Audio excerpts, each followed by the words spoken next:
My name's Adam DeRito. Originally, I was born in Poughkeepsie, New York, grew up in West Milford, New Jersey. And in 2006, I joined the military when I was 18. I was around when the towers got hit for 9/11. So that was my main motivation. I lost family in the 92nd floor of Tower 2. So, seeing that in person really changes your perspective. And I think it's something that's been lost on the newer generation because, heck, I'm in now still, and there's people who don't even know who Osama bin Laden is anymore, which is crazy to think about that there's 18, 19-year-old kids. And yeah, it's been like 20 something years now since 9/11, right? So that's the reason I joined the military, and I got accepted to the Air Force Academy. So I went out to the Air Force Academy in 2006 because I thought I was going to go skiing on the weekends.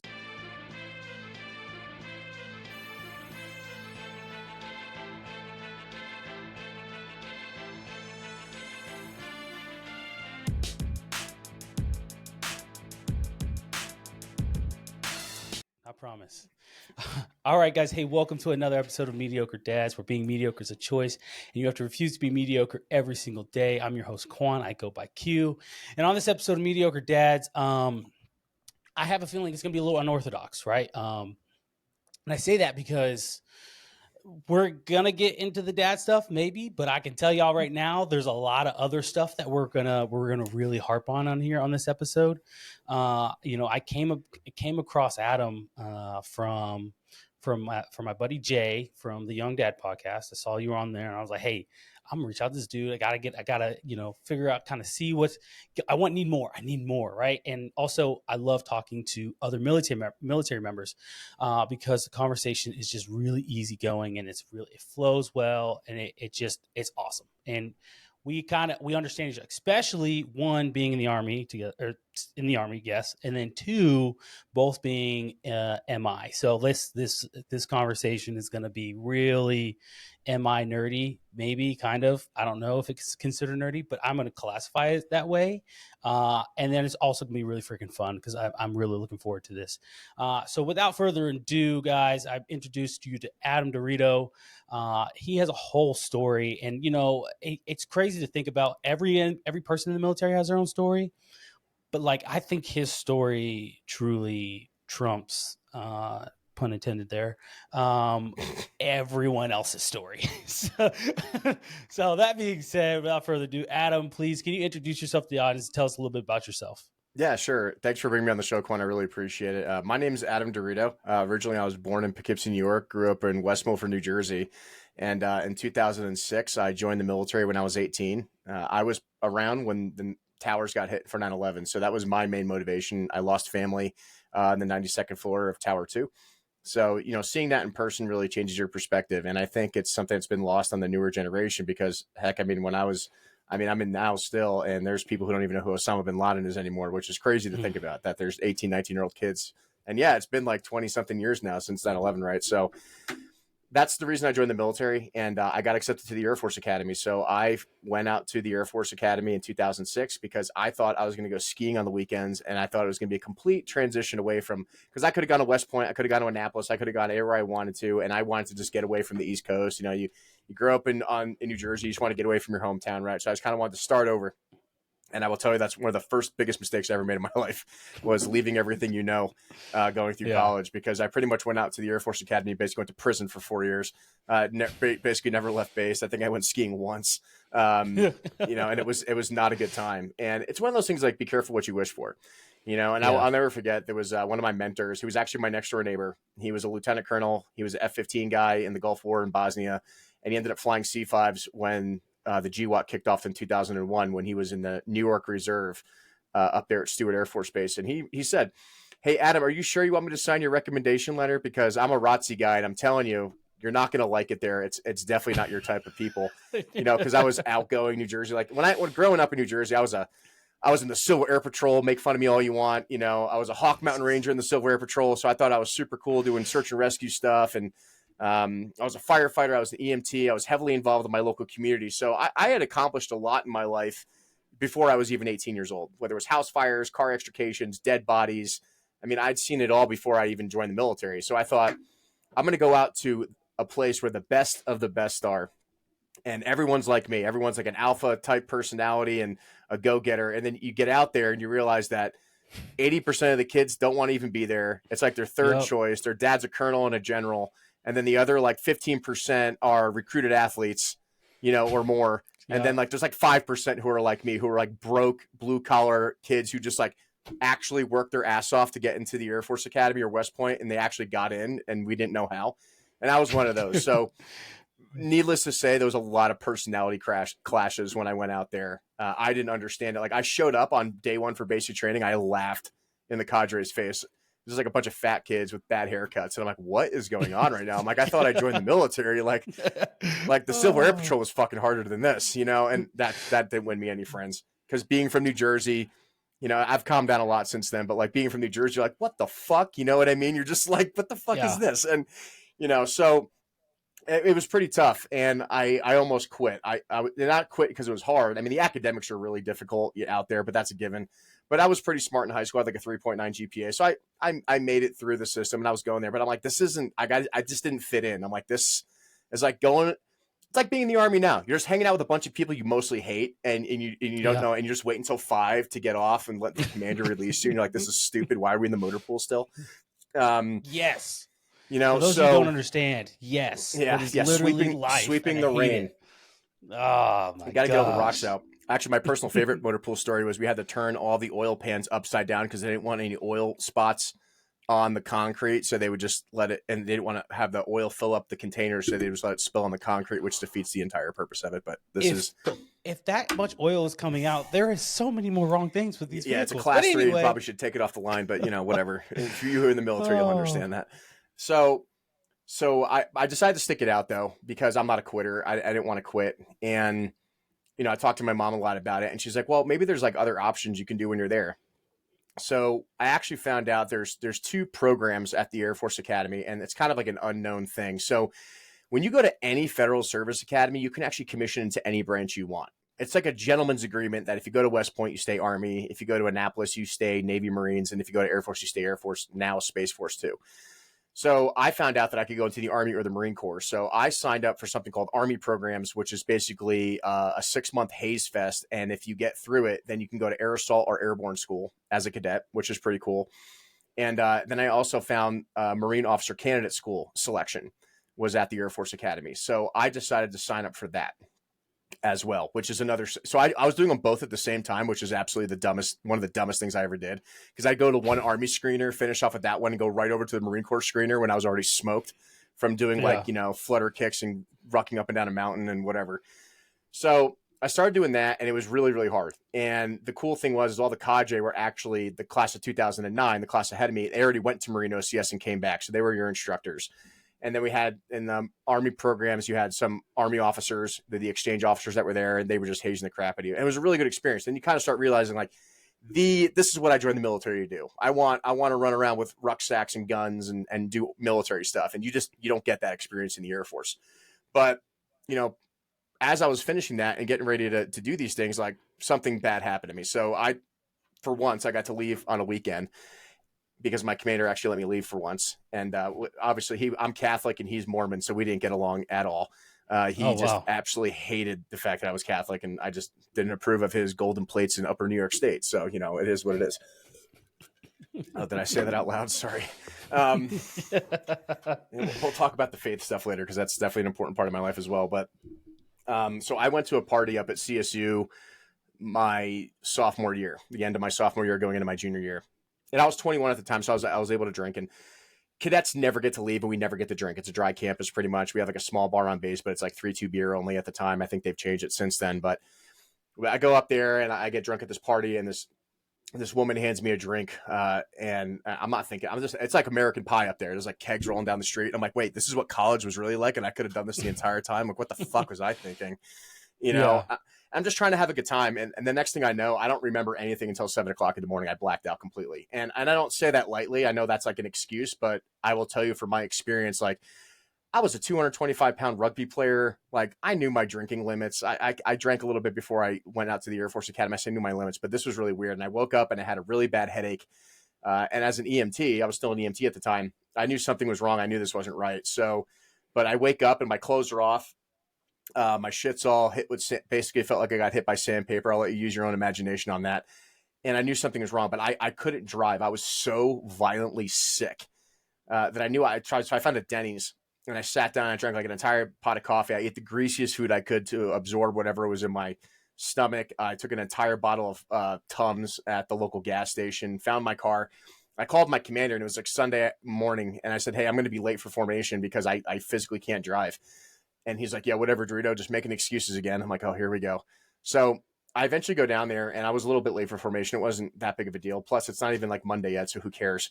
And he didn't believe anything I told him. And so I decided at the time, this is a new system in the military at the time, the SARC, the Sexual Assault Response Coordination Center. And I actually did make a report because I wanted to make sure things were on paper. I wanted to make sure it was official because I knew that my command was going to try to use it against me. And, you're trained in these systems even as a cadet, and everyone gets their training yearly now. And actually, I'm partially to blame for that. And we'll talk about that later, why you have to do SARC briefings. It's actually because of me, because this became such a serious issue at the time and no one believed me. And I get down there, I file the report, and initially I filed the report with the Colorado State University Police Department. Because even as an EMT and a firefighter, I knew that civilian law enforcement are much more capable at handling these things than the military. And they actually found who the person was. They found out it was a fake person. They weren't even a student at campus. They had a history of doing these types of things. And I was going to prosecute them. It was like this whole thing. And then I made the second biggest mistake of my life besides going to the Air Force Academy at the time. And that was I trusted Air Force OSI. And they're the Office of Special Investigations. And the equivalent in the Army, it's called CID, Criminal Investigation Division.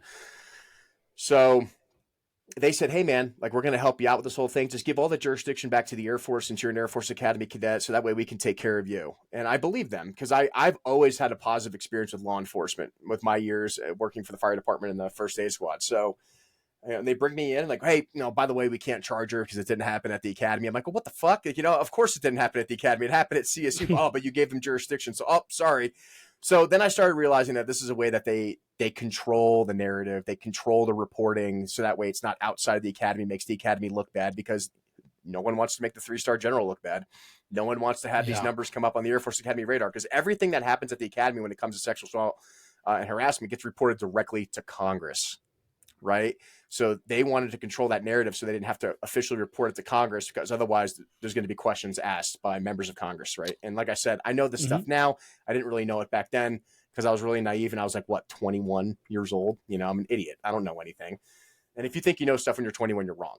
So you're totally wrong. Totally wrong. So pretty much what happens is I get put on restriction for like all eternity after that. They're like, you're never leaving again. You're not doing anything.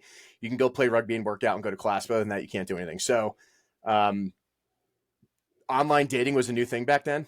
So it was like Match.com or whatever the fuck it was. We like no apps, no smartphones back then, right? This is like 2008, right? So this is before like the actual like smartphone apps and everything. So and it was like every cadet was doing it. Like, you're trying to find girls to go hang out with on the weekends or, meet. And, I wasn't dating anyone at the time. So I thought I was talking to this like 19-year-old girl who was down in Colorado Springs. And, she's like, oh, like, when do you want to like meet up? I'm like, well, never, because I can never leave. So that didn't go anywhere, and some things were said between us that were obviously salacious, right? Because I'm 21 and she's 19 and I'm an idiot. So it is what it is. But like 4 months later, I come back from Christmas leave and I get a phone call from my commander saying, hey, you need to go meet with Air Force OSI. And I thought it had to do with my initial investigation because it's like 6 months after the fact, I think.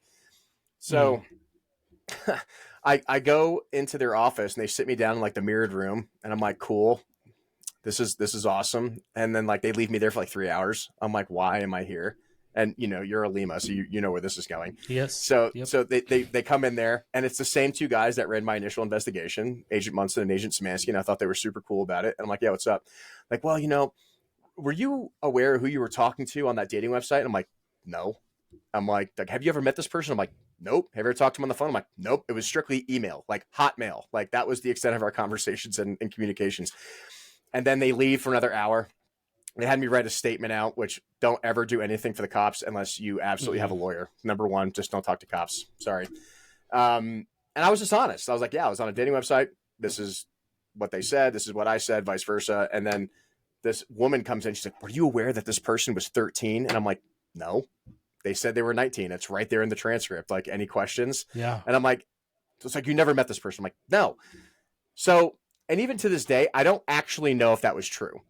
They never provided like any evidence per se. This is just what they told me, right? So then the two other agents come back in and they're like, hey, so you didn't do anything wrong. Like you were just being dumb. You didn't actually meet this person or anything. I'm like, nope, just been stuck here. Like, well, how would you like to work for us? And I'm like, what do you mean work for you? I'm like, well, we hear you want to go to the Army or the Marines. Like, you don't even really want to be here. And I'm like, no, I don't. I actually don't like anyone I go to school with here. Then it starts clicking. Like, they knew I was a firefighter. They knew I was an EMT. I'm like, how do they know all this stuff about me? How do they know that I'm like the the outspoken child of the Air Force Academy? So I believe that I was targeted to get recruited as an undercover informant. So they asked me, hey, do you want to be an undercover informant? Because we have a huge problem with sexual assault and retaliation. And since you were sexually assaulted and nothing happened with your case, I'm sure you'd like to help others get justice with these things at the academy. And we're looking for like a lot of kids who are doing this because we've heard a lot of things going on. But, this isn't 21 Jump Street. You can't like hide an OSI agent in the cadet population. You're going to get outed out pretty fucking quick. Right. So, yeah.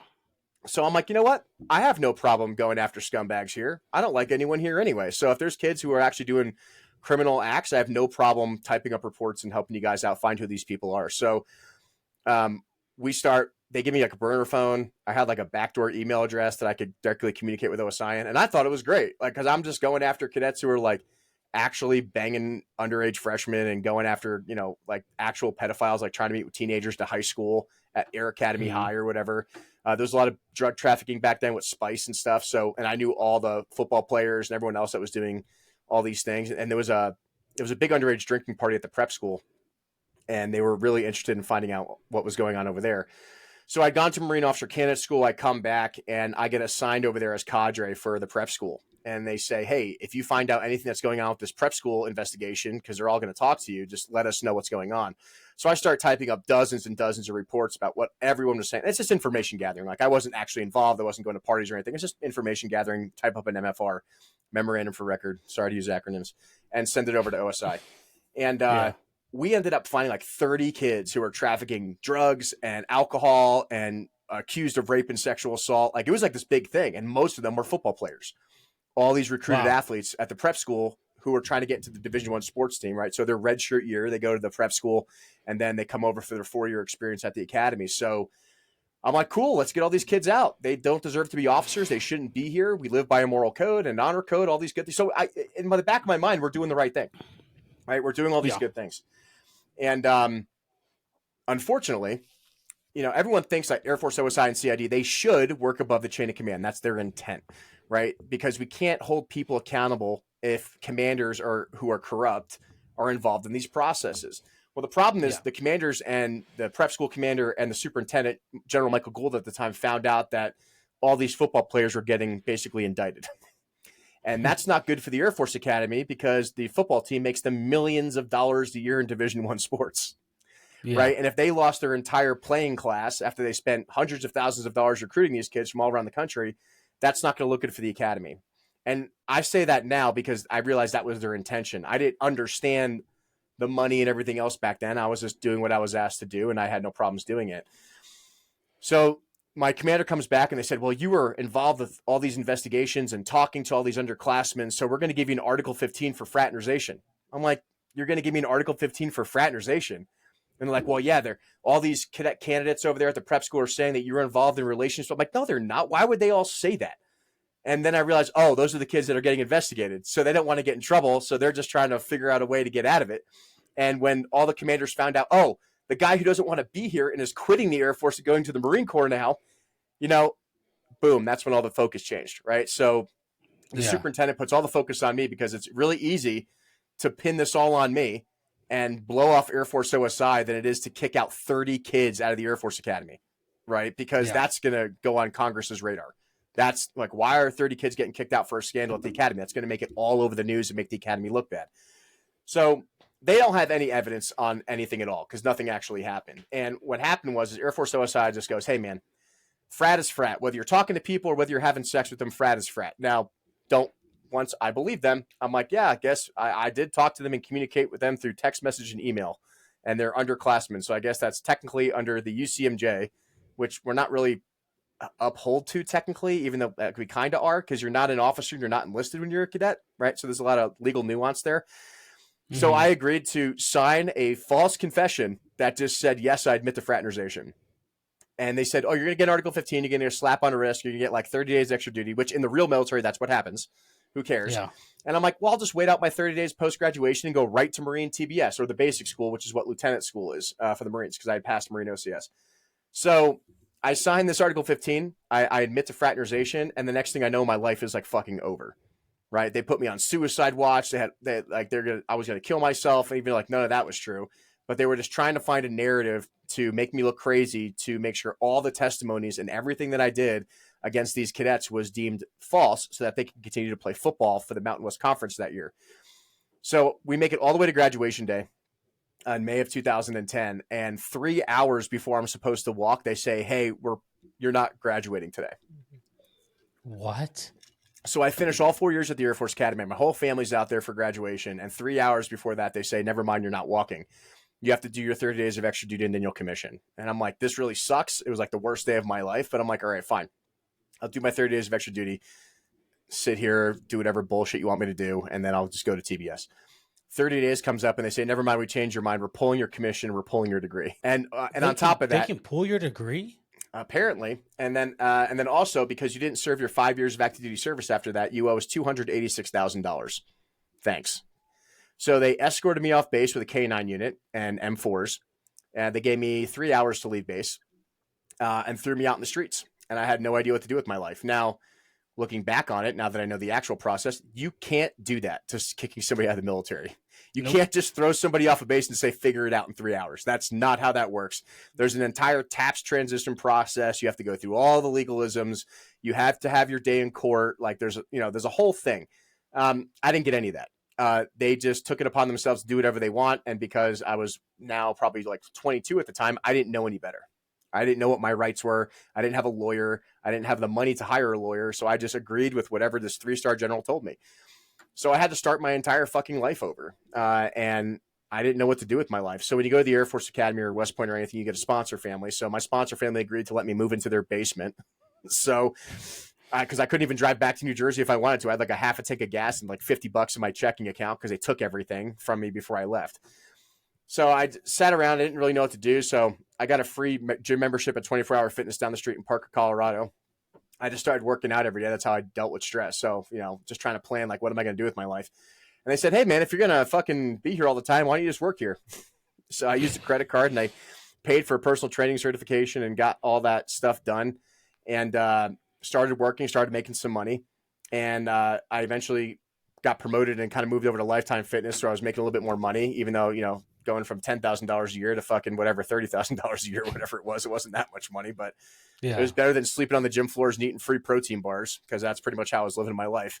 And, I see this guy and he's hanging out and he's like working out on one of the machines. And cause I was super hua, cause I still thought I was a Marine cause I was so dead set on going to the Marines. Like all I needed to do to go to Marine TBS was have a college degree cause I already passed OCS. So I just had to have a 4-year degree in hand and I could just go to TBS and not even need the Air Force Academy. Right. He sees my Marine keychain on my truck keys. He's like, "Are you a Marine?" I'm like, "Yeah, kind of." Like I passed Marine OCS. I earned my EGA, but there's a whole story behind that. So we start talking. I come to find out he was one of the original Fallujah infantry Marines in like 2003. Oh, and yeah, this guy's a fucking badass. He's like, "Yeah, I'm actually trying to rehab my knee a little bit before I can go to get my VA surgery. And actually, I'm the youngest Lance Corporal because he was going to Marine Recon, but he got medically discharged after that. So he's actually the youngest E4 in the Marine Corps to ever get a law degree. So he's a lawyer in Denver. And he's like, "Hey, man, here's the thing. I'm a new lawyer. I'm trying to build my business here. Your case is completely fucked. They violated all your constitutional rights. Everything they did was wrong.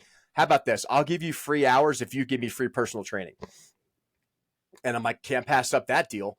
So we start doing that. I start working through this, and I start realizing my entire case is fucked. We file for the first Air Force Board of Corrections and Military Records. They tell us to get fucked, saying that this is unjustified. It's illegal what they did. And they keep going, "Nope, you admitted to fraternization, Article 15. That's our reason to destroy your life." And how many people do you know have Article 15s for way worse things that are still serving in the military, right? So this guy, and well, I don't want to compare sins, but I have an Article 15 still serving. So yeah, exactly. Right. Article 15s are really supposed to be non-judicial punishment for a reason, not ruin somebody's life over something that's non-criminal. You know what I mean? Sending text messages and emails is not a reason to kick somebody out of the military. It's not. Correct. And never mind costing them almost 300 grand and taking away their college degree and their commission. So interestingly enough, my sponsor mom at the time, Phyllis, she was browsing through the newspaper and she's like, "Hey, you like working outside and work with your hands, right?" I'm like, "Yeah." She's like, "Well, I work in the oil field and there's this company called Baker Hughes and they're hiring and I think you should just go for the interview." And I had no idea what the hell Baker Hughes was. And I started going back to college because all I needed to do was like finish a couple credit hours at UC Denver just to get a degree. Right. So I had to knock out like 6 classes, women's studies or some other bullshit to finish off a psychology degree. So I was doing that because I was like, all right, I'm going to get my degree done because then I can go to the Marines and say, just commission me. Right. So I start working in the oil field and overnight I'm making 6 figures a year. I went from making nothing and being broke to making 6 figures a year overnight. And it's 18-hour days. And it's 2 weeks on, 1 week off, super hard work, working in hydraulic fracturing, North Dakota, Nebraska, Utah, Wyoming, all over the fucking place. But I meet a lot of guys who are basically divorced, starting their life over, and all they're out to do is make money and keep America running kind of thing. So I kind of fit in, like you're kind of with these degenerate guys, but it was a great way to start my life over and not have to even think about going back into the military. And I finished my degree, and this is 2012, 2013 timeframe. But the problem is that Obama had come in and did a RIF. So they were downsizing the military and they weren't accepting any more officers. And if I didn't commission within 3 years of finishing OCS, it was null and void. So I finished Marine OCS in 2009. And even though I finished my degree in 2012, I couldn't commission because they weren't accepting any more officer candidate applications at that time. And then my DD-214 was stamped by the Secretary of the Air Force. And I even tried to go enlist in all the active duty branches. And they're like, who the fuck did you piss off that the SecDef and the Secretary of the Air Force stamped your DD-214? And I'm just like, it's not even filled out right. Like, it's missing all these blocks and shit, but somebody important signed it. So we're not touching this. And I'm like, so I thought I was never going back in. I was like, all right, I'm fucked. I have 300 grand of debt basically. But I'm in the oil field and I can afford them garnishing my wages. So one of my professors took up my case because he was also a lawyer. So I started my master's degree in 2015 and I finished it off, 2013 and a half, finished it in 2015. And one of my final master's degree professor was a big New York Jewish lawyer who did NSA whistleblower cases. And he took up my case and he goes, Adam, you need my help. But I had the money to hire him at this time. He's like, Matt's been doing a good job, but this is way deeper than you understand. You're working at the level of the Pentagon, and just Matt doesn't have that type of federal experience. So we start working on my case and we start filing for another board, and we find a way to get back in. And that was, I went to the National Guard.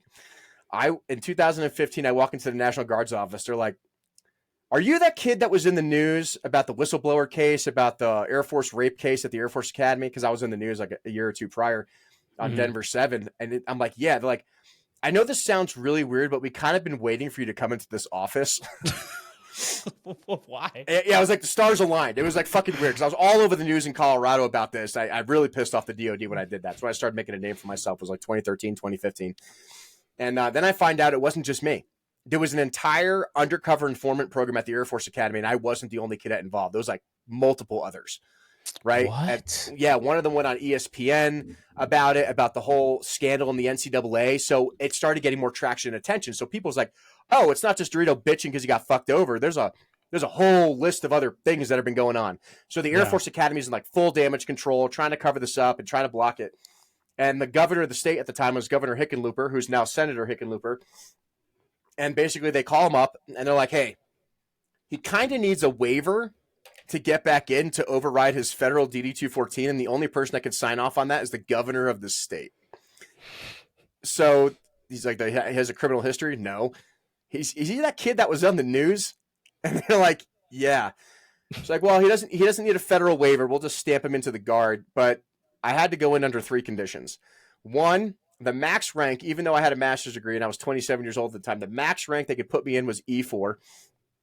I'm like, okay, cool.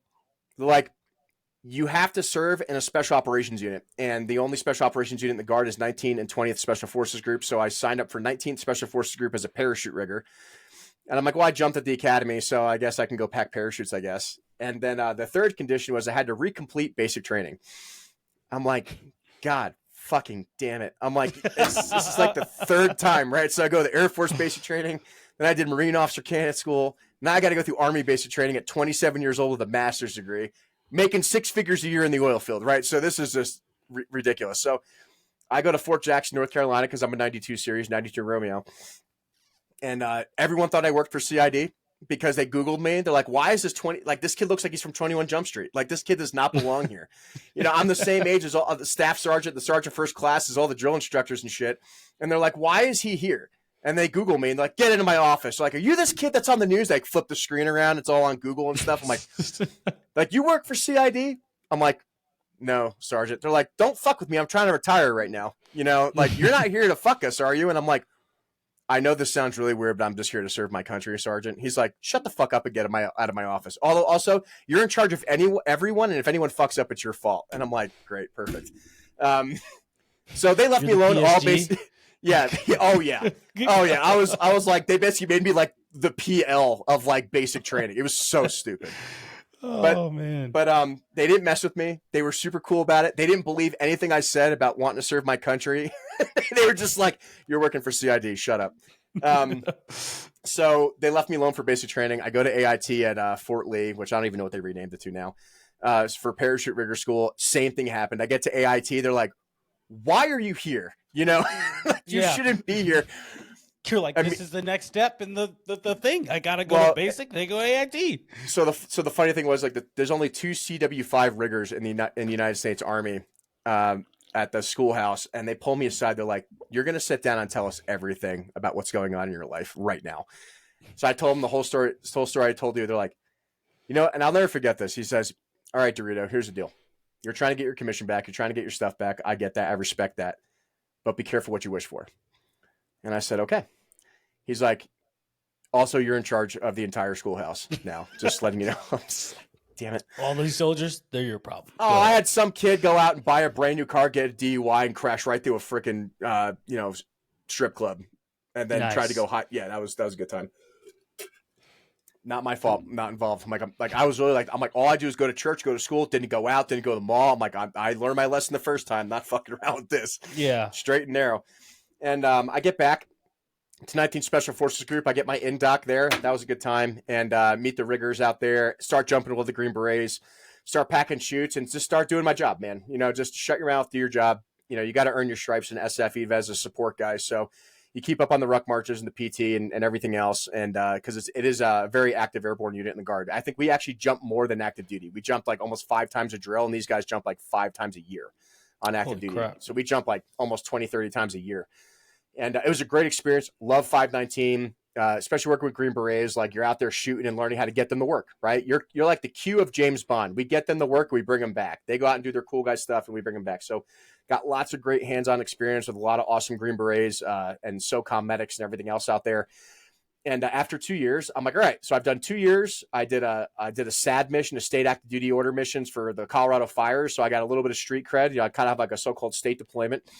And I'm like, all right, I'm going to reapply to be a warrant officer, and I'm going to go fly. So we were out there in Utah, and I met with the Apache unit out there because Camp Williams is the SF battalion out there. And while I was out there, I met with the Apache dudes, and there's 2 CW5s there, actually a father and son, and they have the most hours in the Apache in the United States Army. And I sat down and talked with them. I think it's the 210th Attack Reconnaissance Battalion out there. And they're like, hey, man, if you want to fly, we got a slot for you. And you've done nothing wrong. You got a security clearance. Like, obviously everything the Air Force said about you was wrong. So let's get you flying so you can deploy and go shoot terrorists in 2019 with us. Right. Cause I had like 2 years. Or is the case, the guy that your professor, is he still working the case in the background as all this is going on? Yeah. So he's still working the case in the background and everything else. Right. Cause we're going, okay. Hey, Dorito's been accepted to Chief Warrant Officer School, and he's going to fly. So obviously everything the Academy said about him is wrong because the Army is going to commission him. So I go down to Fort Carson, and I go to get all my final flight stuff stamped and go to Fort Rucker. I had orders to go to Rucker, and they say, hey, man, we can't let you go. And I'm like, why? They're like, well, there's 7 major psychological conditions on your medical records. I'm like, what are you talking about? And they're like, yeah, the Air Force says you're crazy. And I'm like, but I've been in SF for 2 years with a security clearance, and none of that came up in MEPS from 2015 till now. How is this stuff being populated on my record, ironically, when I'm trying to commission? Yeah. That's weird. That doesn't make any sense. So they give me the printout, of all this stuff. And like I said, I got off active duty from the Air Force in May of 2010. My medical records say I was diagnosed as crazy with 7 major psychological conditions in September of 2011. Well, how is that possible? I was a civilian, personal training at 24-hour fitness.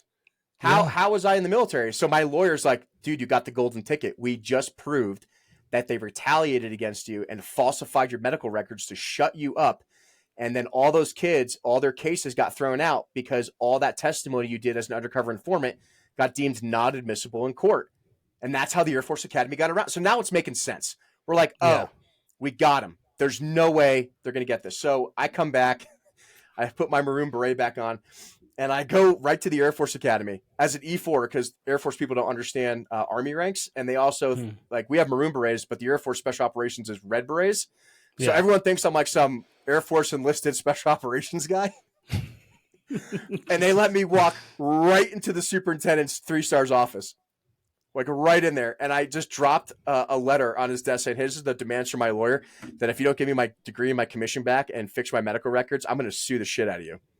Because we have you in black and white that you falsified my records and you signed off on this. Right? Dang. And he's like, DeRito, who the hell are you? Like, I was talking to the vice superintendent. He's like a colonel. He's like, what's this E4 coming here telling this O6? I'm like, hey, sir, I'm not going to lie. I don't care. I don't care anymore. We're almost the same age. I don't care. So this goes big, and the Air Force writes a letter back saying, we're not changing your medical records. We still think you're crazy. So we file a lawsuit in federal 10th District Court saying that the Air Force retaliated against me and falsified my mental health records. We wanted back pay. We wanted my commission back. We wanted my degree back, this whole 9 yards. And this was going on in court for years, right? And even we go to mediation, and even the judge and the stenographer is sitting there going like, yeah, man, like he kind of has you by the balls. This isn't like to be misinterpreted. Take the fraternization thing and everything out of the case. You falsified his records, and he has the evidence that's in your system saying that you did it, signed by a doctor that he never even met. So and my demands were simple. I'm like, I want my degree back. I want the debt off my record. I want my commission, and I want my medical records changed. That's it. And I'll walk away. All I want you to do is the moral and ethical thing and do the right thing. Yeah. And they said no. I said, okay. How about this? How about you give me my degree back, take the debt off my record, and give me my medical records? And they're like, no. I'm like, okay, forget the degree. How about you take the debt off my record and just change my medical records? No. I'm like, how about that? And I'll sign a non-disclosure agreement and agree never to talk about this ever again. And they said no. And even the judge was like, I don't know what to say here, man. Like I can't help you anymore. You guys are just digging yourself in a hole, I guess. Gosh, man. So they stuck to it, and they got me on a motion 12-6 Bravo. And in Parker versus Levy, which is a Supreme Court case from Vietnam when a doctor refused to serve as an officer in the Vietnam War because he thought it was unethical. And the courts actually ruled against him, saying that the military is a separate society and should be treated as such, and they've run by their own rules, and the federal government and the judicial system cannot tell the military what to do in times of war. Right? So if you're needed as a doctor in the civilian world, you're going to be a doctor in the Army if you're called on. That's it in the draft. Somehow this applies to my case when they said that the military made up their own rules and the judicial system, even though your constitutional rights were violated, we can't tell the military what to do because they operate under their own system. Now, I don't know about you, but I raised my right hand to support and defend the Constitution of the United States against all enemies, foreign and domestic. Apparently, this doesn't apply to the people that raised their right hand. No. Right? So this has been the biggest fight for me, is fighting this. So I actually get called up for active duty at the time. It was another unit that was deploying. It was the 3157 HIMARS Battalion, and I volunteered to go on this deployment. I was in a relationship at the time, and we just got married. We were in like a relationship for like 8 years, and we're like, let's just get married. This is great. And I'm like, this will be good because, one, I'll get a combat deployment. I'll build up my street cred even more. Now with a combat deployment under my belt for a year, like I'm just using it as street cred to fight my case, right? Yeah. So I get assigned as an 88 Mike, and I get into country, and some people start finding out about who I am. And they're like, who the hell is this special forces rigger truck driver, like with a master's degree, you know? And I get pulled aside by a lieutenant and this E5 working at Intel. They're like, tell us your whole story. And I was like, all right, I got nothing to do in the smoke pit. Fuck it. So we start shooting the shit, and they're like, wait, you have a master's degree and you work in the oil and gas industry, and like, this is what you do? I'm like, yeah. And they're like, well, actually, we're doing energy analysis over here for trafficking for money and stuff and explosives for oil field explosives moving around CENTCOM. Do you think you want to come in and help out with that so we understand what we're doing? Because I mean, Army intelligence analysts don't know any of that stuff. Right. So I start going in and working Intel like 1 to 2 days a week. And the BC is so impressed at what I'm doing. He's like, so when did you graduate 35 Fox School? I'm like, never. Never done that before. So I got reclassified in country as a 35 Fox. Oh, awesome. As an Intel analyst who's never been to Intel school. And I just start nerding out. I'm like, well, I'm going to make the best out of this deployment, because if this is the time to show my shit to an 06 and an 05 and get over my academy stuff and really prove myself on this deployment, I'm going to. So ended up earning their trust, and I ended up briefing the commander every single day. The S2 wasn't even briefing anymore. It was actually, I won't say his name because I don't want to embarrass him, but like he'd stand up with his cue cards and like starts talking. He goes, you didn't write those cue cards, did you, Lieutenant? He goes, no, sit down. Hey, Dorito, stand up, keep going. And just working in the oil field and working at, in the corporate world and stuff like that. I'm a good public speaker, right? And I guess one thing I left out too is right before I deployed, I went on Andy Stump's Cleared Hot podcast, which is like he's like friends with Joe Rogan. Told my whole case, so people kind of knew my story and everything else from the Joe Rogan guy, Andy Stump, and I made the best out of that deployment. And next thing I know, I'm like flying over Iraq, going into Jordan, working on the Syria border mission, working with counter intel up in Jordan against all these fuckheads trafficking Captagon and stuff up there. And it was so much fun. Like I was having a blast. Like I'm out there in khakis and a polo, rolling around in a Hilux, like just trying to play it cool. And it was a great deployment, man. Like everyone had a shitty time. I had a great time. Because the cool thing is, like, I actually know what's going on. And for most of the frontline guys, even in Syria, like, they don't know what the hell is going on unless I tell them. But I got, like, 4 computer screens. I got 80 synthwave going on my nipper. And then I'm just sitting here playing autistic games on PowerPoint and drone feeds, going back and forth, talking to pilots and everything else. And that's my connection with the Air Force guys. All the pilots in CENTCOM were, like, my classmates or my freshmen. What? So like, am I calling them up on the red line? They're like, Dorito? They're like, wait, specialist. Like, wait, aren't you a cap? Wait, what is going on right now? And I'm just like, hey, man, I know I made you do all those push-ups at the bottom of the stairwell at USAFA, but can you totally give me eyes on this target over here? They're like, yeah, man, like, you're cool. So I had all these connections and access to dudes in CENTCOM that no other intel analyst had just because of my relations with the Air Force Academy. And same thing with the Space Force guys. We started integrating and making our own product with Space Force because no one knows how to talk to Space Force, but most of them are Academy guys. So I was able to bring in Space Force. We were making our own products. And next thing I know, I'm briefing General Kurilla's G2 every week as an E4 who's not even an Intel analyst by MOS qualification. And it pissed off probably every single Intel analyst in CENTCOM because they worked their whole careers for this. I'm working like the FBI and the CIA just because I was good at what I was doing, right? And I think it's interesting. When you're on deployment, it's like, who can do the job and do it best? You know what I mean?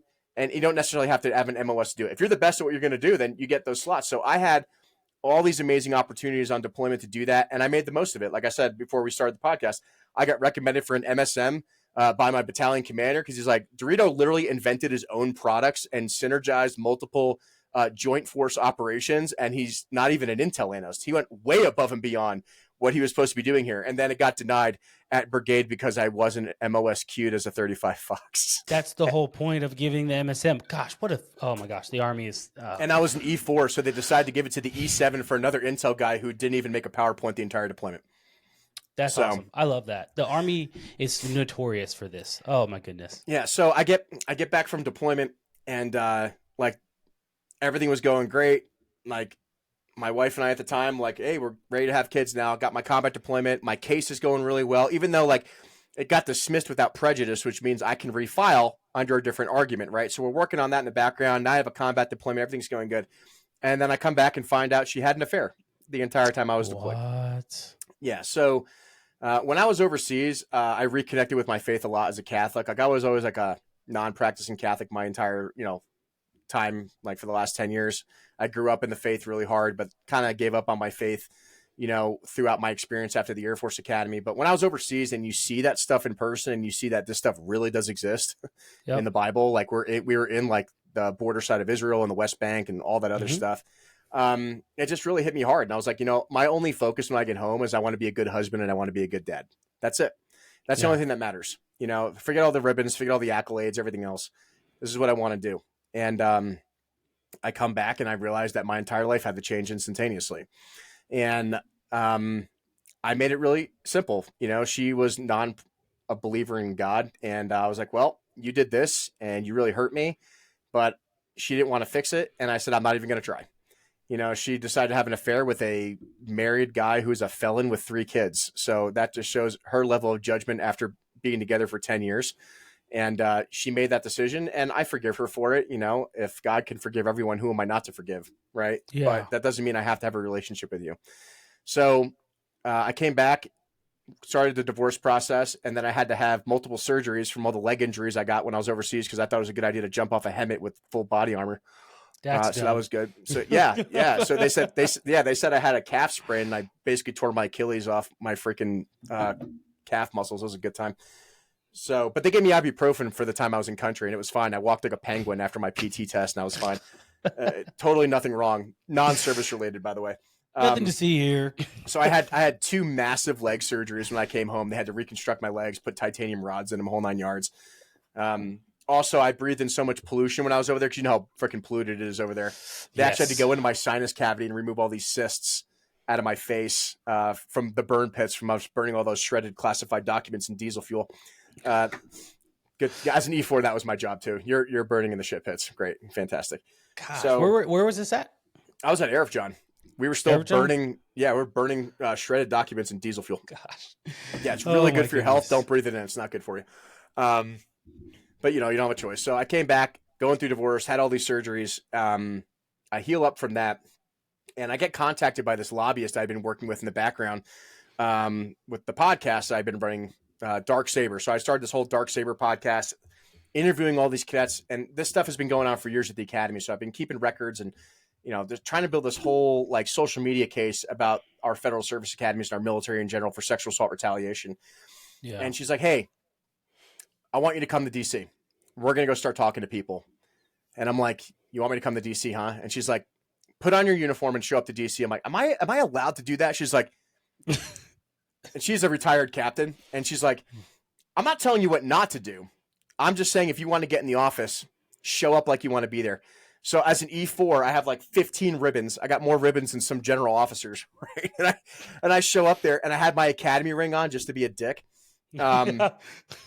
And I'm walking through the halls of Congress, and there's this 1-star Air Force general with his aide de camp, some E8, and he looks at me. He's like, "Specialist, what are you doing here?" And I just go, "Just trying to fix our Air Force Academy, sir." I wave my ring in front of his hand, and I shut the elevator door. Next thing I know, I'm in Senator's office. I'm in Congresswoman's office. I'm getting pictures with Lauren Boebert and Matt Gaetz and Wesley Hunt and Brian Donalds, and I'm meeting all these guys because they were taking me seriously. I was in a uniform. I was in my full paratrooper blue. So like people are shaking my hand, asking me what I was trying to do. So we started something called the Dorito Act. And the Dorito Act is illegal for the U.S. military to falsify mental health records in retaliation for reporting sexual assault or misconduct. And those officers, NCOs, or service members can be charged outside of the UCMJ in civilian court. That's the basis of our bill, which would revolutionize our military and help tens of thousands of service members. Next thing I know, I'm getting like 15 missed calls from unknown numbers from the Pentagon because I'm in D.C. in my dress blues without authorization, by the way. And I technically wasn't on orders, so Title 32, I could play that game all day. Title 10 versus Title 32.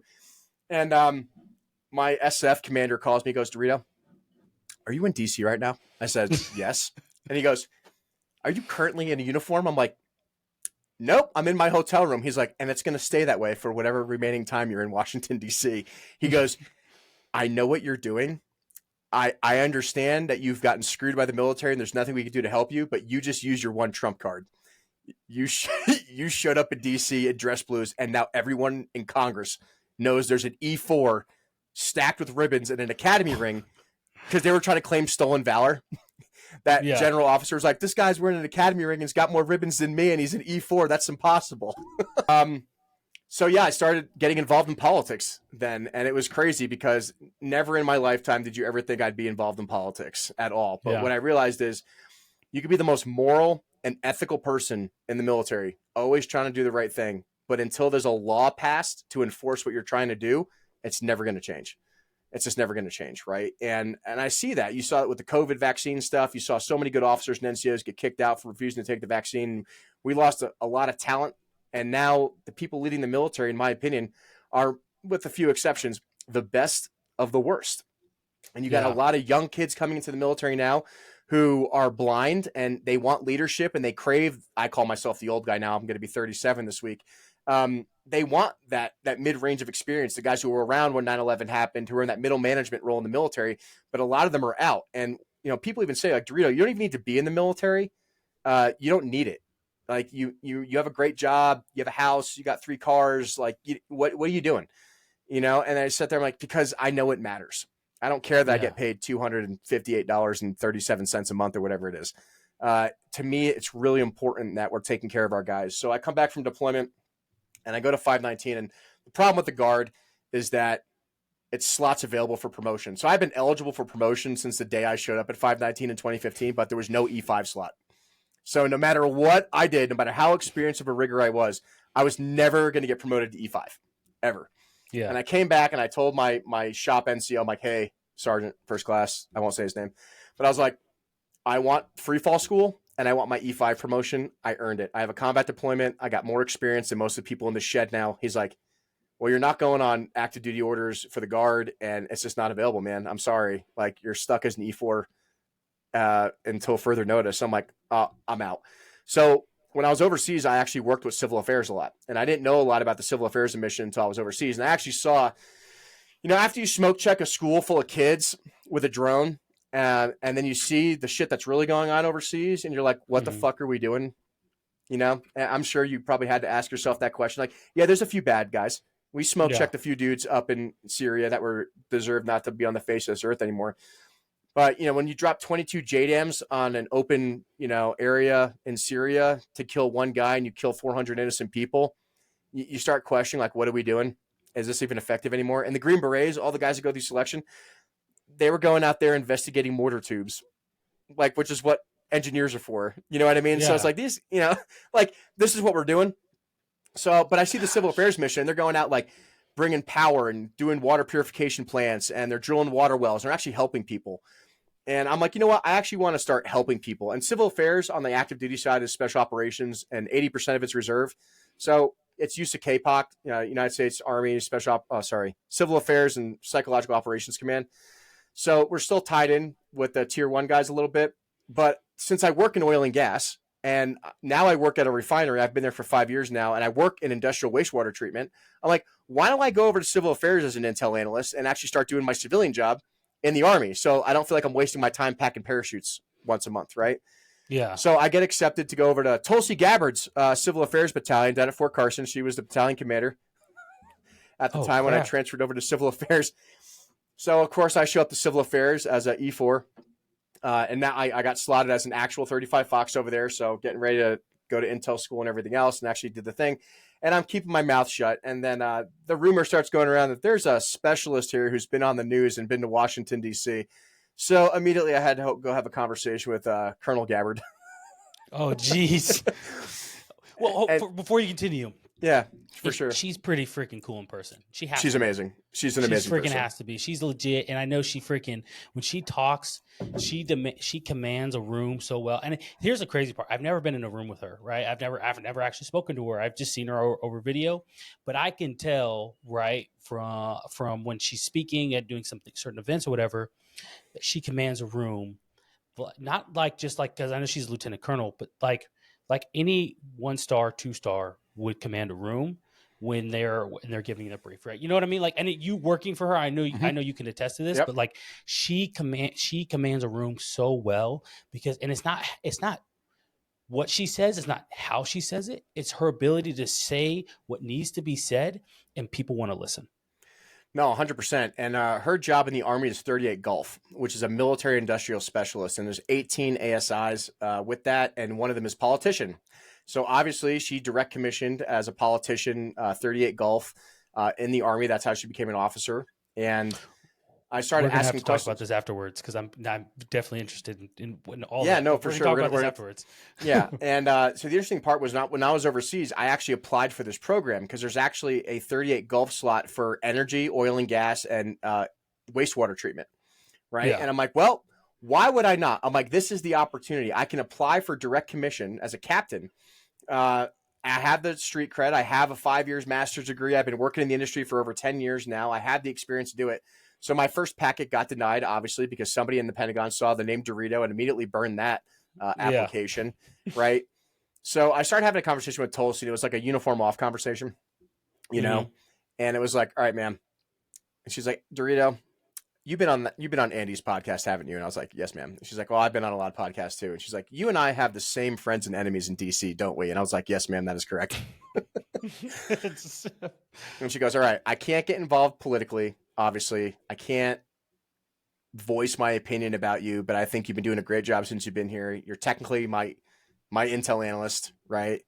So she's like, why don't you resubmit your application? Resubmit your application for 38 Golf, and I'll send some emails. I was like, okay. So unfortunately, like 2 months ago, she just transferred out. She's now going to recruiting command in like Kansas or something like that. You know, she's got to play her role. I understand. And ironically, so I also volunteer for this NGO called Developing World Connection. So once a year, I go to a third world country shithole and I go build a school or a house or something like that. So it's basically like civil affairs in the civilian world. Yeah. Like last year, I went to Nepal. And this year I went to Peru. So I was going to Peru and I was working with actually one of my Air Force Academy professors, General France, out there. And we're doing this stuff. And I get a phone call when I'm out there. This is like 2 weeks ago. So you're brand new to this information. They go, Dorito, you passed the board. You got accepted. And I was like, you got to be kidding me. So he's like, you were accepted for direct commission as a 38 Gulf into civil affairs. And this is after. Congratulations, man. Yeah. I'm going from E5 to O3 overnight. Basically. So after 14 years, I won my case against the Air Force Academy. I won my commissioning argument. Now I'm going to argue for my back pay and my degree, which I think are lesser. But the biggest thing was getting my commission back. So I'm still an intel analyst in civil affairs. I'm still at E5 because they did promote me to E5 when I've been there. So I've been there for almost 2 years now. But yeah, that was a huge sigh of relief off my shoulders because I'm like, I've been fighting for 14 years and people are like, man, just give up, just quit. Why you keep fighting the government? You know? Yeah. I said this entire year I've been traveling around the country working for Trump's election campaign in the background. I've been to Mar-a-Lago like 3 times, shaking hands, meeting with Wesley Hunt, Brian Donalds, all the big guys. Right. And, you know, like I said, it finally paid off when I made all those political connections and I finally talked to the right people and met with Tulsi. And she sent those emails. My packet after 18 months finally went through. And so you're the first person, the first podcast I've been able to tell that story to. But I'm pretty excited about it. Yeah. That's and like awesome. I said, I thank God every day for that because, like I said, 100%. I became quite religious when I came back. And like I said, my only focus now is to find the right woman and be a dad, which is what your podcast is about. So. Well, you know what? Like, here's the craziest part, man. And like, you know, to the audience members who've been listening, you know, it might seem like I've just been sitting here saying, yeah, every freaking 5 or 10 seconds, because that's what I've been doing. Truthfully, that's factual. However, you know, I think it's amazing to hear other people's stories. That's what Mediocre Dads is about. That's what that's one of the main purposes of why I created Mediocre Dads was I wanted to have these tough or these hard conversations or hear these people's stories and kind of learn more about them and just see like it just hearing it because when you read about it in the news, right? You hear certain stories, you're like, that is like a one-off thing, and I'll never meet a person like that. Mm-hmm. I'll never meet Dorito, Adam DeRito, you know what I'm saying? Like this guy who's been through all these things, and he's going through, and he's you know, he's overcome a lot of these things. I'll never meet him, you know, such thing, because like that's just a one-off story. But it's just crazy because the way podcasting connects people is just amazing. But anyway, I think there's so much. I know that was here, a lot, so I apologize. I felt like I was talking too much. You're good. But... I am. It is overload for me a little bit because I was like, man, there was like, but wait, there's more. But wait, there's more. And you know, and it is crazy just to hear about how you've gone through all of these things and experienced all these things. So I'll ask my dad question, but then I'll get to the I guess my real question that I want Please to. do. But so you are a dad. I think you said you came a No, dad no. from So I want to be a dad. Thank Oh, God you I want didn't to be a have. dad? Yeah. Okay. Thank Oh, God I thought didn't you have had kids with I my thought you did have a ex-wife. kid with your No. ex-wife. I was going to say, I was Yeah. like, man, that sounds terrible. Uh, but okay, so you want to be a dad, Yeah. and and I get that. I understand that experience. So, when you do become a dad, what is the son or a daughter? Mhm. Which one would you want? Obviously, you can't choose, but if you could Honestly, it ask doesn't the matter. good Lord. I just want kids with my bloodline at this point. I don't care. I'm so Yeah. excited. I can't wait. Okay. No, I got you. I got you. Um, would you recommend them to join the military after everything you've been through? Yeah, honestly, I would, because I Yeah. think even though I went through a lot of bad things, my case is unfortunately not uncommon. A lot of people have Yeah. gone through the same things I have. I'm just the only one who's been fighting it. A lot of people just give up. But Hmm. I think it is so important to do some level of service to your country, whether that's in the military or the Peace Corps or, your local fire department or something like that. Because, like I said, my time I've spent overseas, whether it's with the NGO or with the military, we are so lucky to live in the country that we are, where we have clean running water and electricity and flushing toilets. I can't tell you how much I salute my toilet every time I come home from a third world country. It's Yeah. just, I'm telling you, man, indoor plumbing. It's the most American It's thing. such a beautiful thing, guys. I don't think you understand. Yeah. It's so Everyone beautiful. thinks like, oh yeah, B-2 stealth bomber or space shuttle. I'm like, no, indoor plumbing and flushing toilets and tile without pink caulk stuck to everything like in Kuwait, Yeah. or holes in the ground, right? But it's just, Mm. I think it's so important to have skin in the game, to be part of sacrifice to this country. For so many people have stood up for those rights to be defended over the years. And I think everyone at a minimum should at least serve 1 to 2 years in some type of civil service or military role before they even decide to go to college. I mean, if it was up to me, I'd pass a law saying that you don't even get to go to college until you're 20. When you graduate high Yeah. school at 18, you got to go into some type of civil service role, whether it's military or civilian side, and really learn to appreciate your local community, state, and nation before you make that decision to get a higher education. Well, because it's amazing to me, because if we did that within the United States, right? And it's like you said, I think the values that a society should have as a whole would definitely be reinforced. And it's not to say, like, you guys can be listening. You can listen to this and you could think that we just want to dump on the military, dump on the army, dump on the Air Force, and I will gladly dump on the Air Force, especially after what you just explained to me. Um, but it's not to say like, hey, these things are terrible organizations and shame them. It's to say that there are terrible people within these organizations that have been able Correct. to skate under the radar and get away with so many terrible things. It's just like within our political system. There are so many things within this realm that people have been able to get away with, that they think they can keep getting away with it, and they're never going to get caught because they haven't got caught the first 20 times they've done these things. Yep. So I say all I say because it's full of terrible. It's full of there are bad people in any organization that you're a part of. Yes. But it doesn't always have to be the organizations that's bad. It's just the people that make up that organization. And I do encourage you all to, at one point, if you have younger kids or adolescents who are in that age range who are deciding college, military, or a trade school of such, I highly encourage you recommend the military. And no, you don't have to join active duty. You Nope. don't have to do. You could do the National Guard. You could do the reserves. You can do the you can do join a ROTC program. Like, there are so many different avenues in which you could go and getting invested in that and down that path. But if you join the military or right after high school, whatever the case might be, and you do it for 2 or 3 years, it's amazing the change that happens in you. And then Yes. you go home and you have your friends who are the same age as you, and they see the change in you and you see the change in yourself, because now it's real. Now you can sit there and you can be like, oh, I don't know what it exactly is or when the change happened, but we are not the same.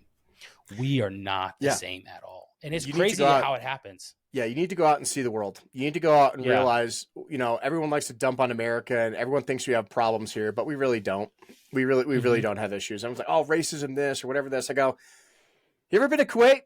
Ever been to Jordan? Well, you want to talk about racism? Let me bring down to South America. Let me show you how they treat anyone other than their skin color down there, right? And it's It's just we live in such a blessed country, and people just need to understand that and have a little bit of a deeper appreciation. And that kind of goes to my bigger point too: is everyone needs to be involved in their political process.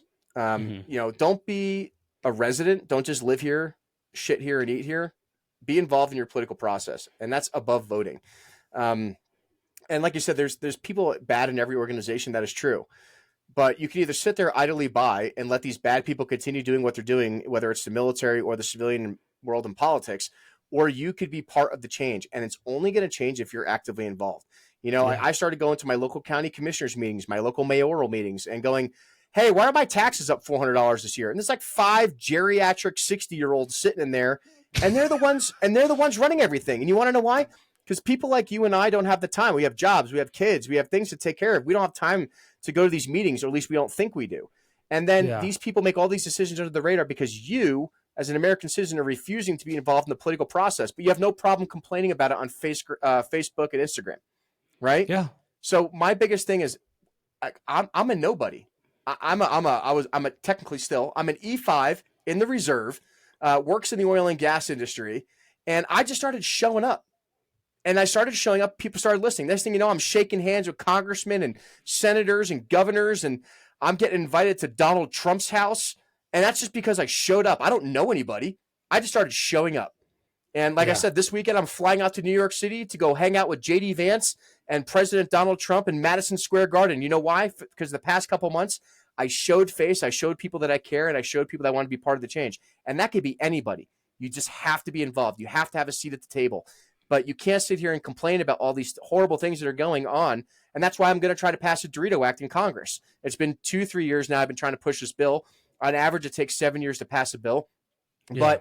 But it just takes time, and you got to put the work in, just like the military, right? You got to put your time in to get promoted and work up those those qualifications to get a sergeant first class or be a PL or a PSG or whatever you want to do. If you want a commission, it just whatever you want to do. But that's why these podcasts are so important, because people think, oh, I can't do that. Go tailor a suit, go to Men's Warehouse. If you don't know what the hell you're doing, learn how to tie a tie. But it's not hard to just show up and be present. And like I said, have some sort of grounding faith, whatever you want to believe in, whether that's nothing or everything. But you got to have some kind of moral and ethical foundation to what you're doing. And that's the biggest thing I give leaders in the military now, or any person I meet in politics, is that every decision you make it with a moral and ethical guideline, and always do the right thing. Because like I said, as hard as my life has been for 14 years fighting these people and everything else, I always stuck to my grounding principles. And at the end of the day, that I know that I did the right thing. And even if it didn't work out in my favor, I have no regrets about who I've talked to, what bills I've passed, showing up in uniform in DC when I wasn't supposed to, so to speak, because I knew it was the moral and ethical thing to do. And it paid off. Like I said, after 14 years, it's paid off for me. And that doesn't mean it can't happen to anyone else. You just have to fight and believe that you are the one that's going to be that change, and no one else can do it but you, and get all your friends to join you when you're doing it.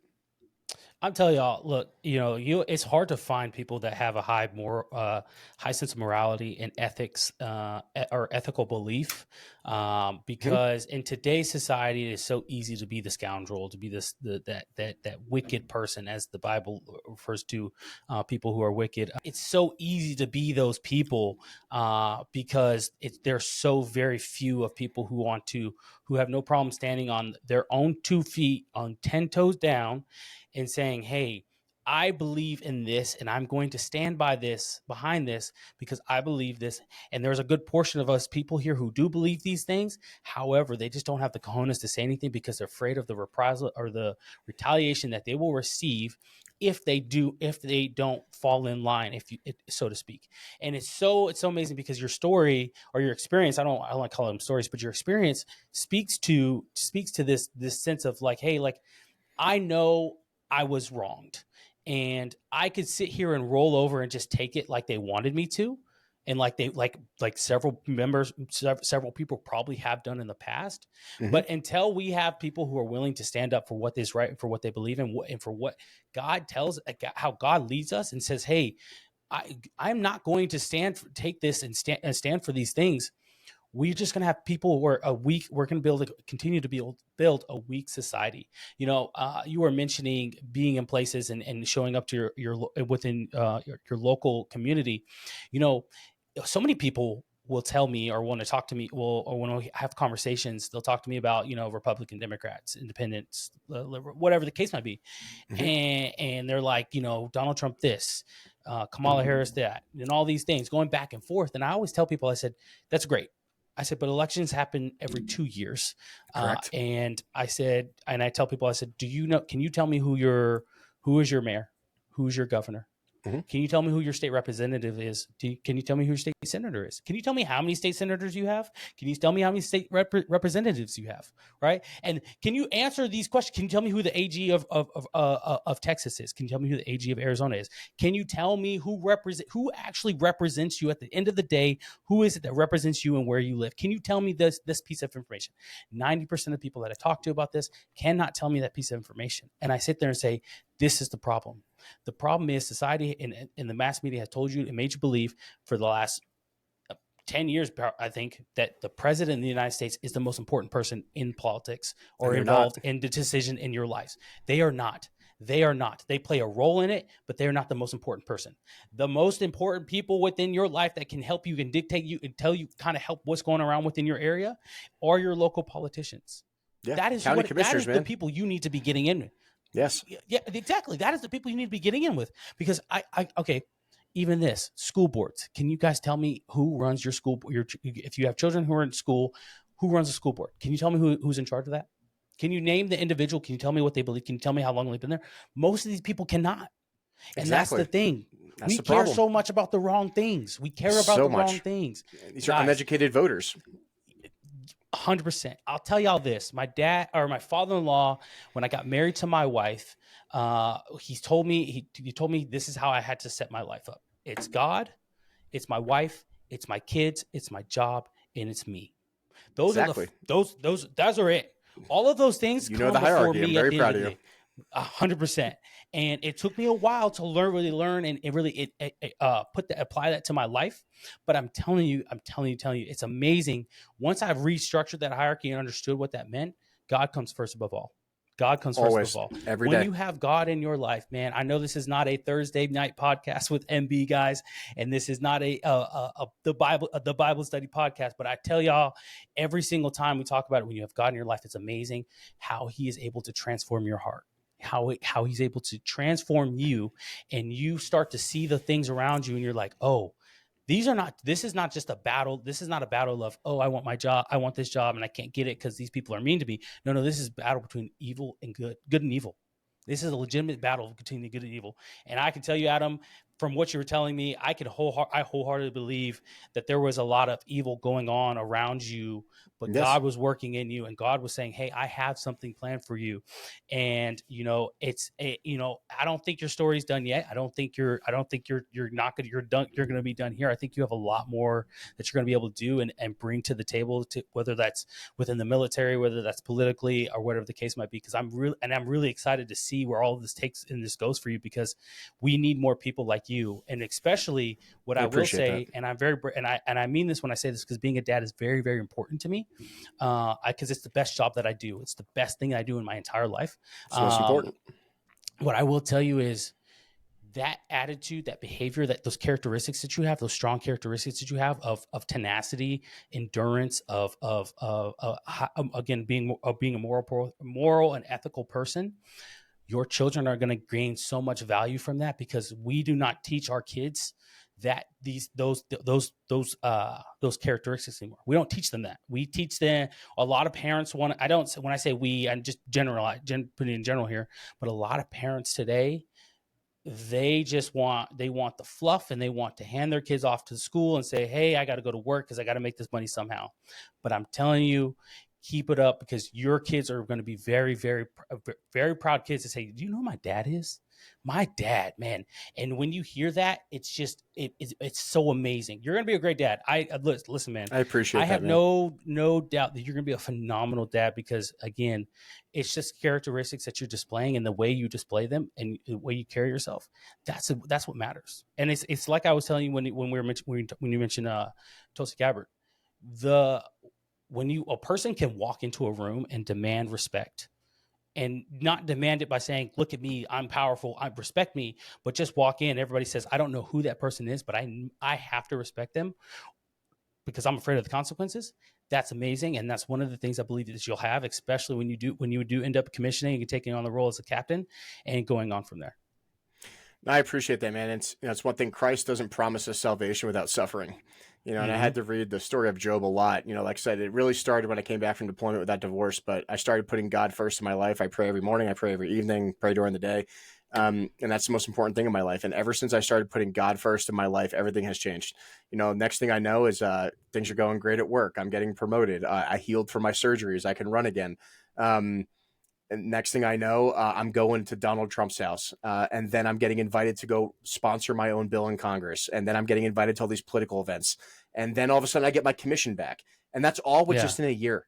Like, shit you not, Quan, that's in a year of just putting God first in my life and being a moral and ethical person and sticking by my integrity to do those things, is that it changed. And without any reservation or hesitancy in doing those things. And I think that's so important, like you mentioned with being a dad, is that you have to teach your kids those same ethical principles, because if we don't, we're going to have a I don't want to be too biblical, but a demonic society where we're so influenced by sin and transgressions by doing these things because it's easy. And of course the devil wants us to do the easy things, and none of this comes without hardship. But I've stuck 100%. It out. And now I'm hoping, like, this isn't just about me anymore. I'm hoping that my experience will motivate others to get involved in their processes, get involved. Like, Quan, you should go run for, like, county commissioner. Screw it. Why not? What are you going to do? Tailor a suit. You probably look good. Shave that beard off. You'll be fine.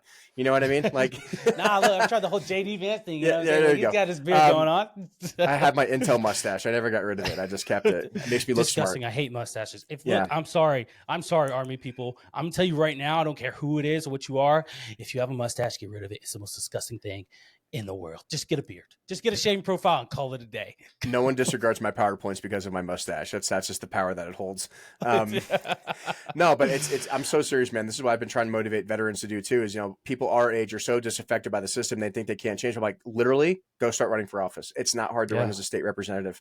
You know what I mean? Go get some friends, go get some money, start showing up to your local meetings and getting involved in your process. Because if you don't, who's going to save our kids from all the crazy stuff going on in the schools now? Who's going to change our education system?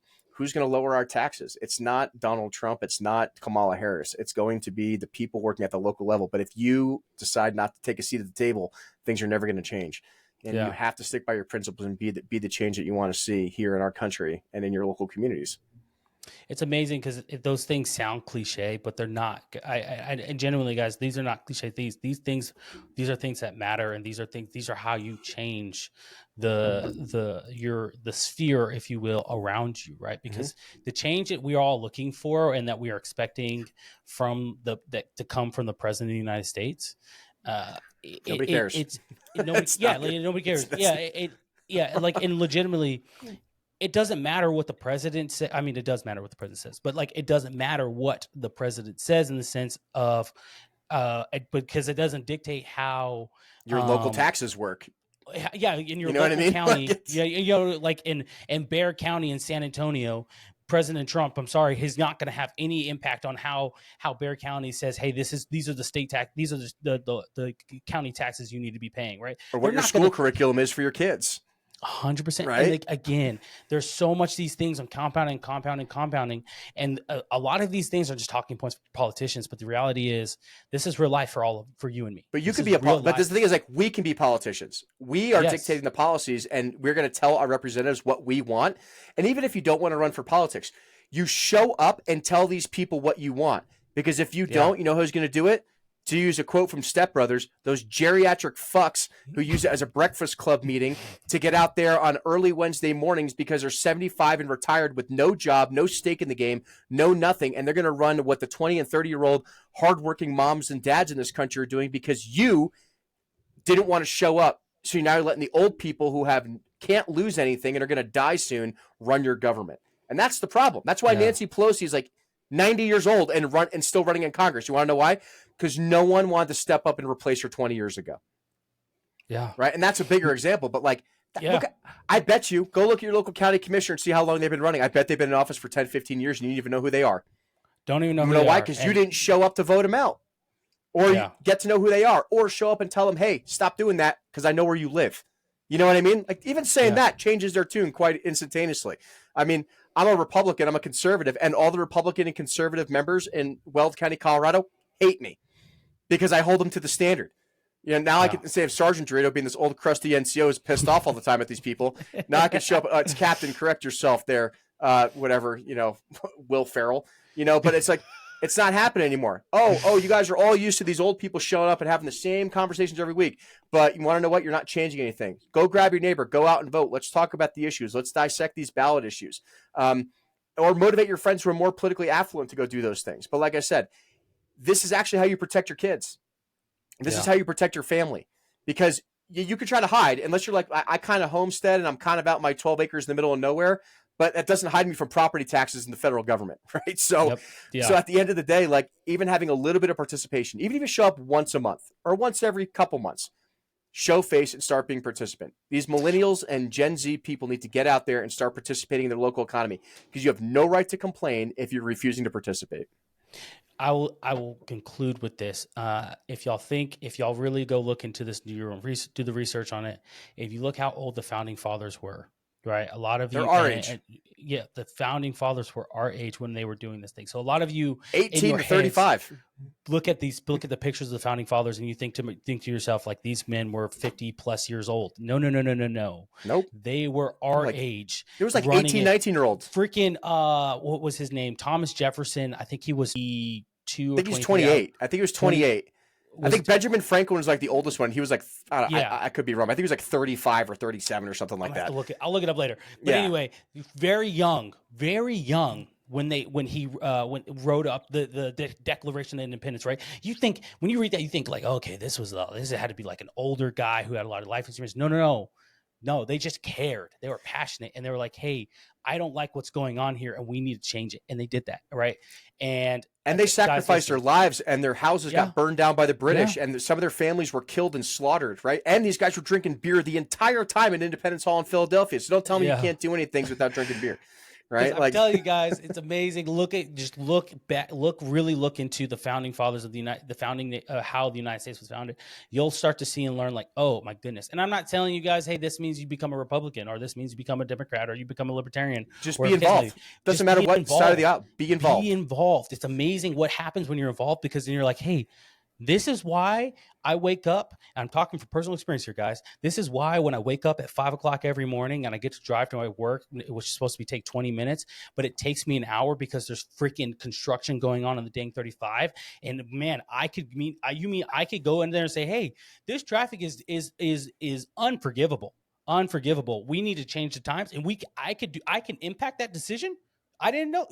It's amazing. It's amazing what the impact that you have, and some of y'all don't know it because you think it's just someone else. It's a mystical person who's making all these decisions. But anyway, Adam, listen, you're definitely coming back on the show. Whenever you want, buddy. We have a lot. I have a lot more I want to talk to you about, show wise, but also off air that we can also talk about. But so much, you're definitely coming. Look, I'm not even going to ask you if you want to come back. I'm just going to tell you you're coming back. I'm happy to do it, man. Whenever you want.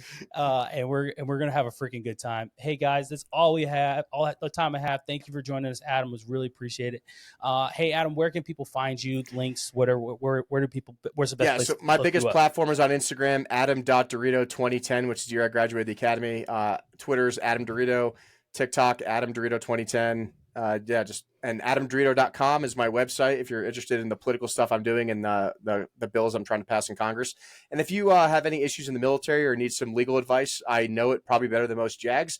And also, if you want to be part of making those positive changes in the military, please reach out to me on Instagram or anything like that. I'm glad to have you part of that coalition and get you involved in politics. And if you want to get involved in politics, you don't know how, come find me. I'm happy to get you involved, because we can 100% legally take over the government with ourselves. Man, hey, that's all I got, guys. Thanks for joining us, Adam. And guys, hey, it feels weird saying, because we didn't really talk about dads, but I will say it. Being mediocre is a choice, and you have to refuse to be mediocre every single day. Go do deadlifts. God first, then do deadlifts. You'll be fine.